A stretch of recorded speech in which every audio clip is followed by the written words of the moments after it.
Então, Tá bom. vamos lá. Vamos Bom lá. dia, né? Bom dia. Explica pra gente como é que funciona a terapia ocupacional, desde o diagnóstico até todo esse planejamento do quais são as atividades que precisam ser feitas, todo esse esquema. Certo. A terapia ocupacional, aqui na clínica, né, na verdade a gente trabalha muito com o público do espectro autista.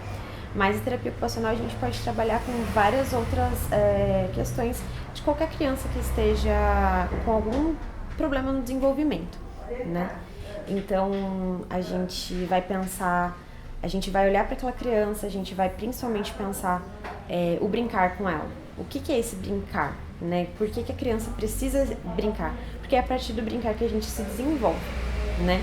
E esse é o nosso maior olhar, é onde a gente vai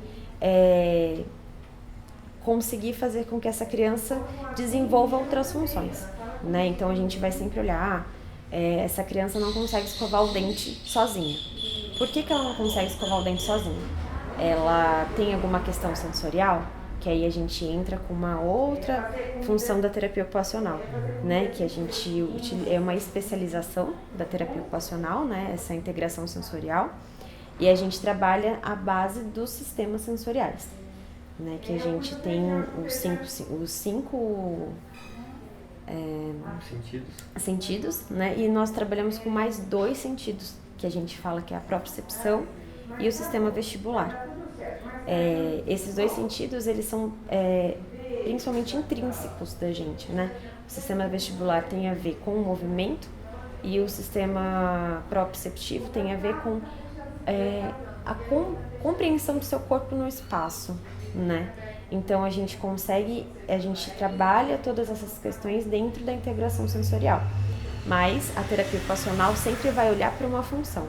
Então, por que a gente precisa que essa criança fique sentada por um tempo maior, né? Porque muitas crianças chegam e não conseguem sentar, não conseguem ficar paradas. Mas por que então que essa criança precisa desse processo? É porque ela precisa sentar para comer? Então tá bom, então vamos pensar como ela precisa ficar sentada para comer. A gente precisa adequar a postura dela. A gente tem essa necessidade dela compreender melhor o corpo dela no espaço. Então a gente vai trabalhando essas questões de uma forma, né, juntando a integração sensorial, mas sempre olhando para essas funções, né? Que a gente sempre tem que analisar isso. Então, não é só a ação que a terapia ocupacional faz, ela também identifica e age. Isso, exatamente. Exatamente. Perfeito. E como é feito essa primeira abordagem com a criança para conseguir esse vínculo, para ela ficar à vontade no espaço que, a princípio, é uma pessoa que ela não conhece, né? Exatamente. Bem, a gente permite que essa criança esteja muito livre, na verdade, né? A gente chega na sala de TO, é uma sala muito convidativa para muitas crianças. Para umas outras não, mas é muito difícil que uma criança não se sinta à vontade na sala de terapia ocupacional. E aí a gente utiliza desses recursos também para a gente ir se aproximando da criança. Então eu permito muito que a criança interaja primeiro com o ambiente, para depois eu iniciar essa interação com ela, até que ela permita que eu esteja próximo a ela, ou muitas vezes que ela venha até mim, né? Eu trabalho bastante nesse sentido, de pegar a criança, eu sento ali, trago algumas brincadeiras, brinco sozinha, até a criança ter vontade de estar próximo a mim, né? Que isso é uma forma muito mais fácil da gente conseguir ganhar, né, essa criança e trazer ela com engajamento, que a gente fala, para dentro da sessão. E no caso, como você comentou, não são 5 sentidos, né? Seriam 7. Isso. Onde se identifica geralmente os desafios mais comuns, onde elas apresentam mais dificuldade dentre esses 7 sentidos?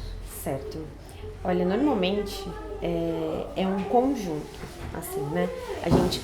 A gente não consegue setorizar, né, as coisas. Então, normalmente essa criança ela apresenta alguma dificuldade, por exemplo, a mãe traz pra gente que essa criança apresenta dificuldade de cortar as unhas.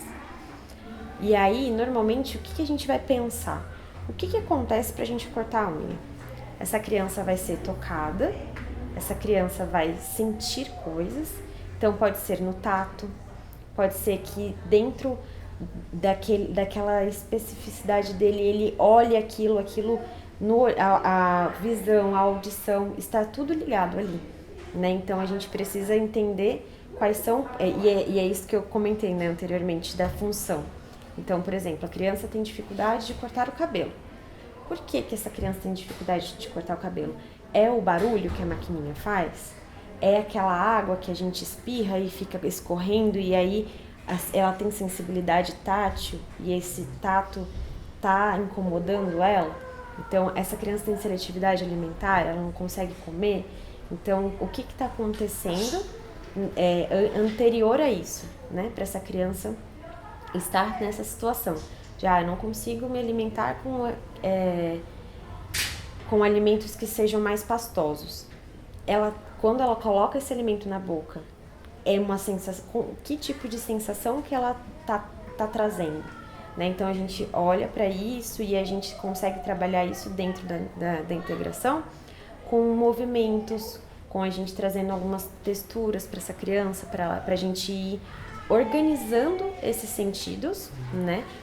A gente vai mudar esse perfil que a gente utiliza, né? O perfil sensorial, para a gente conseguir fazer um rastreamento do que tem sido mais difícil para essa criança. Porque, na verdade, o que a gente vai fazer é fazer com que essa criança se adapte de uma forma mais adequada aos sentidos dela. Então, ela vai receber esses estímulos, né? Mas esses estímulos a gente vai trabalhar com que esses estímulos vão diminuindo a aversão a esses sentidos. A resposta ao Isso, sentido. Então a gente chama até de resposta adaptativa, né? Que a gente vai adaptar a resposta dessa criança a esses sentidos, de uma forma sempre muito sutil, né? A gente não... uma criança chega pra mim e ela não gosta de jeito nenhum de tocar na areia. Eu vou apresentar areia pra ela? Não. Né? Isso na integração sensorial. Outros profissionais conseguem trabalhar com a dessensibilização, né? Que é bem diferente da integração sensorial, né? A gente existe algumas discussões até sobre isso e aí a gente gosta de explicar, né? Que a integração sensorial a gente não faz dessensibilização, então a gente não vai apresentar para a criança aquilo que é aversivo a ela. A gente vai mostrar que ela pode ir mexendo em outras coisas que ela gosta, e aí até o momento que ela falar, tudo bem, né? Eu consigo receber isso daqui e eu consigo trabalhar com isso, eu consigo aceitar essas sensações, né? Esse é o trabalho da gente, é sempre olhar que essa criança receba essa informação e consiga se adaptar da melhor forma possível. E gostaria de entender qual é o papel dos pais nesse processo também, porque eu imagino que você deva passar algumas lições de casa para os pais, Sim. Né? E como que é isso? Dá para ver bem quando o pai está atuando sobre aquilo que você passou? Sim, a gente consegue observar bastante, assim, porque normalmente são crianças que têm a gente consegue observar um desenvolvimento muito rápido, né? Que eu acredito muito nessa integração com as outras profissões, né? Por exemplo, principalmente com o ABA. Porque a criança, ela vai apresentar o comportamento, né? A gente vai olhar um pouquinho lá dentro, né? Do que está acontecendo por trás desse comportamento. Então, quando a gente percebe que os pais estão conseguindo trabalhar esse comportamento da criança, a gente consegue também observar que as funções deles estão tendo um grande avanço, sabe? A gente está vendo um processo de desenvolvimento muito mais rápido do que quando essa criança não tem esse estímulo também em casa, né? Quando a gente não leva esse estímulo para casa. Então, a gente sempre leva para os pais nessas informações, por exemplo, uma criança que está sempre precisando de abraço, uma criança que sempre está precisando brincar dessa forma, então a gente fala, olha, coloca essa criança para dormir com um edredom um pouco mais pesadinho, porque é uma criança que precisa né, sentir o corpinho dela de uma forma mais justa, sabe? Roupas mais justas. Então a gente vai colocando essas coisinhas assim para os pais. Sempre que eles conseguem fazer, sempre ajuda bastante, porque eles passam um tempo aqui com a gente, mas é um tempo muito pequeno, né? Então a gente precisa sempre levar isso para casa e continuar esse trabalho.